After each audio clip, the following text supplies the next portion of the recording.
There is a place on this earth where you can walk for 3 days without seeing another human being.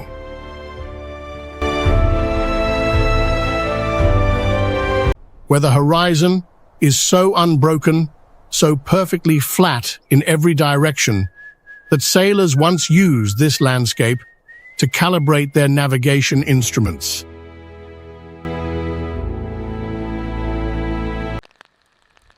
Because it was the closest thing to open ocean that existed on dry land, where the wind has been blowing across the same grass for 10,000 years. Inside that tiny circle of felt and wood, a family is having breakfast.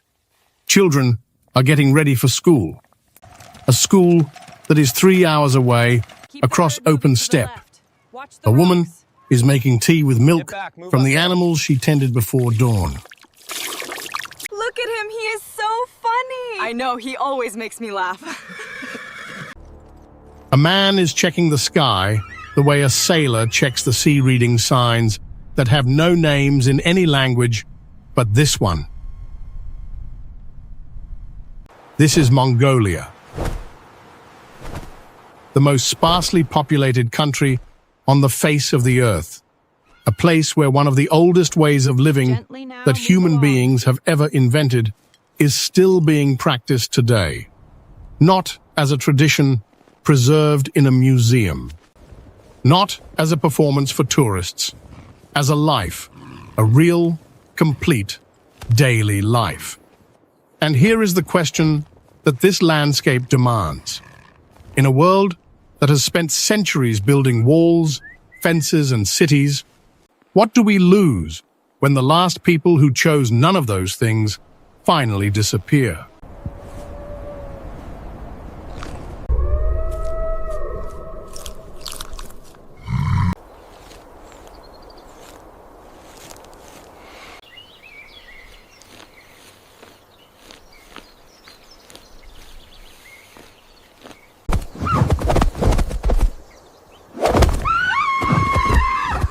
Mongolia is the 18th largest country on Earth. It is a landmass that defies simple measurement, larger than Alaska, yet home to only 3.3 million people.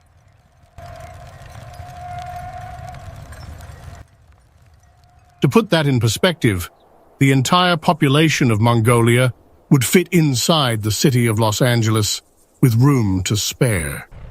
It is the most sparsely populated sovereign nation on the planet. Here, the math of human existence changes. 5 people per square mile.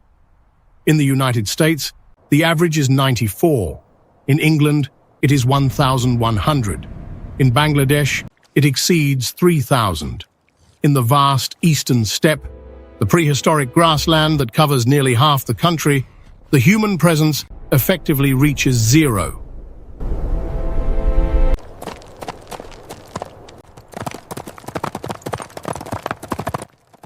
There are regions the size of Ohio where the only structures visible from 1,000 feet in the air are the occasional white circles of nomadic gers. No towns, no paved roads, no fences to mark where one life ends and another begins. Just grass, sky, and the people who have chosen to live in the heart of both. Yeah. Get up there! Move it, move it! But do not be deceived. This is not undeveloped land. This is a landscape that has been meticulously managed by nomadic herders for 4,000 years, moved across, read, respected, and sustained with a precision that no industrial fence or modern irrigation system has ever replicated. The steppe remains intact because the people who live on it understood, long before the word ecology was coined, a fundamental truth. The land can only give what it is allowed to recover.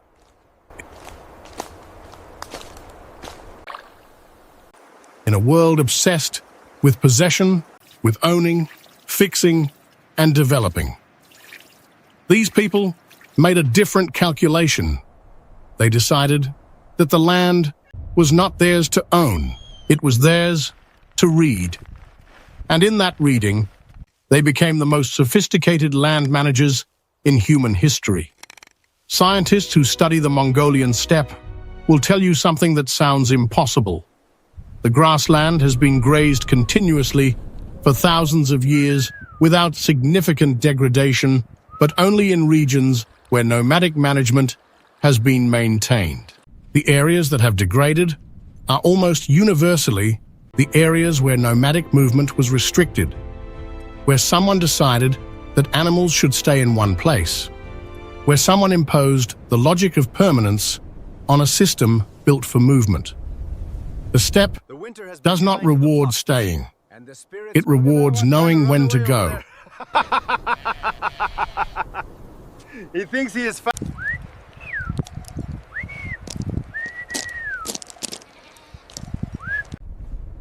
Here is the first thing that the empty steppe hides. 800 years ago, the people who lived in these felt tents ruled the world.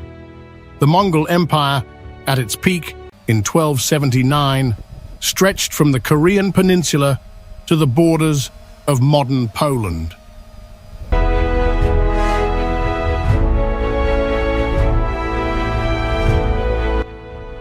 From the frozen forests of Siberia to the Persian Gulf, it was the largest contiguous land empire in the history of the human race. 24 million square kilometers. At a time when the entire world population was less than 500 million people, the Mongol Empire governed approximately 100 million of them.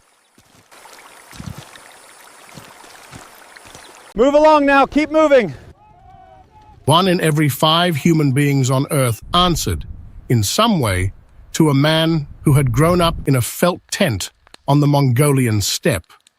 Genghis Khan, born Temujin around 1162, began with nothing. His father was poisoned, his family abandoned by their clan, and he was enslaved as a teenager.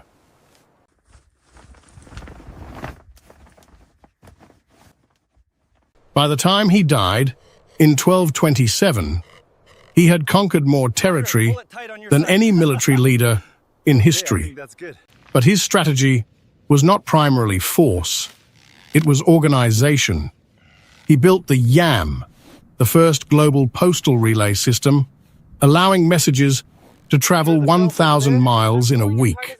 He established religious tolerance and opened the Silk Road, creating the Pax Mongolica.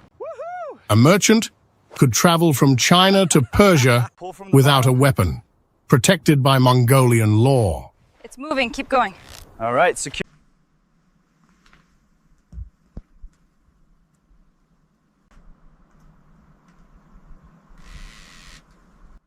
Mongolia has more horses than people.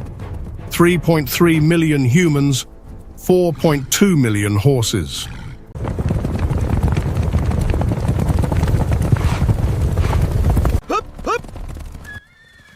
This ratio is not an accident. The Mongolian horse is small, barely 14 hands tall, stocky, and rough. But it is one of the hardiest animals on Earth.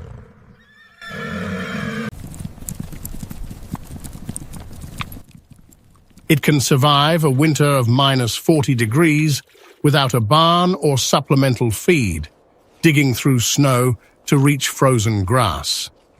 Genghis Khan's armies moved at speeds that European commanders thought were impossible because they were thinking of European horses, which required grain and shelter. The Mongolian horse required nothing but the steppe. Yeah. This partnership is celebrated in the Morin Kur, the horsehead fiddle. Its strings are made of horsehair, its bow is horsehair. When a Mongolian musician plays, they are playing the horse itself. This relationship begins in childhood. At the Naadam festival, the jockeys are between 5 and 12 years old. They aren't visitors to this landscape. They are part of its biology. For upcoming performance. Keep moving, please. I'll take 2 of those. There is a Mongolian word with no equivalent in English. Dzud. It refers to a summer drought followed by a brutal winter.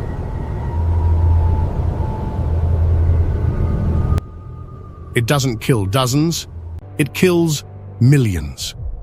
In the winter of 2010, 8 million animals died, 22% of the country's entire herd.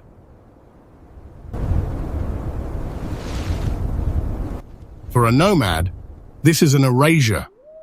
When the herd dies, the reason to stay on the steppe dies with it. This is what drives the migration to the gers districts of the city. A master of the steppe becomes a ghost in the city, an expert in a craft that the modern world no longer values.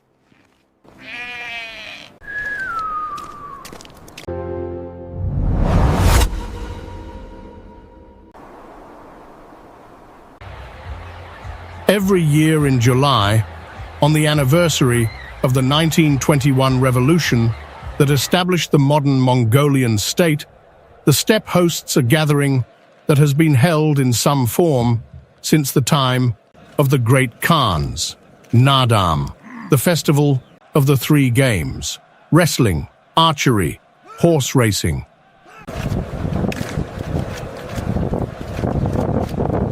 These are not sports in the modern sense, not competitions designed for television, not events organized around sponsorship and prize money.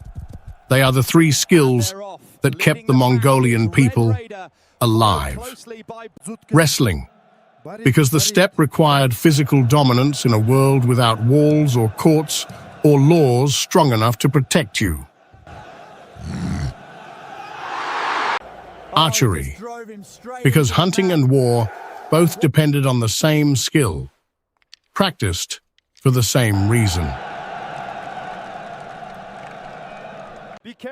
Horse racing, because everything communication, migration, warfare, trade moved at the speed of a horse, and the best horse, with the most skilled rider, was the difference between thriving and dying. Stay in line until the signal. Good luck, racers. At Nadam, the winner of the horse race is not the horse. It is the steppe. Because what is being celebrated, what has always been celebrated, is the fact that this landscape produces people capable of this. People who can read the land, who can endure the winter, who can rebuild after the Dzud, who can move their entire world in 2 hours and set it up again somewhere better. At Nadam, the people of the steppe are not celebrating a past. They are recognizing a present. We are still here. The steppe is still here. The horses are still here.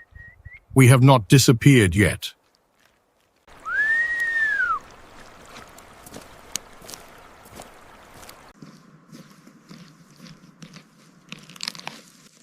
We told you at the beginning that you would find an answer. Here is what the steppe taught us. The nomads of Mongolia do not live this way because they have no other option. They live this way because they understand something that the rest of the world has largely forgotten. That ownership is not the same as belonging. That permanence is not the same as stability.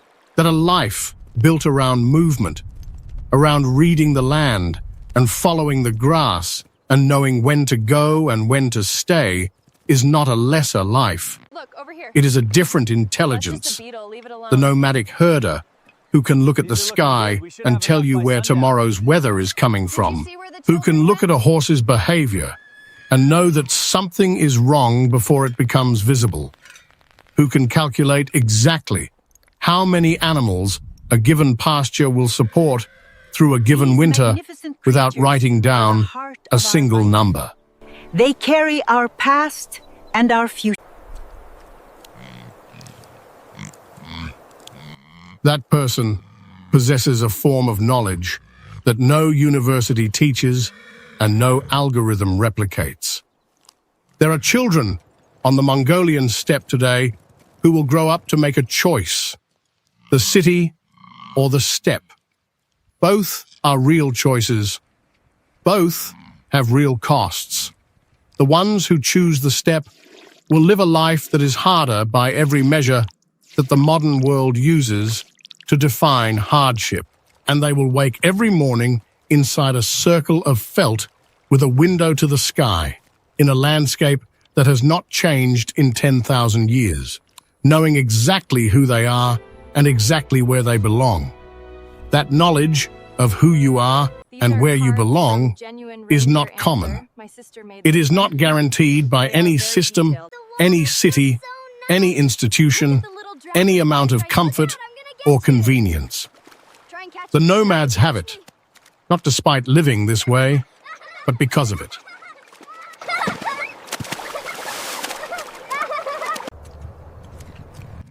$1.5 million square kilometers of ancient grassland, 30% of a nation still moving.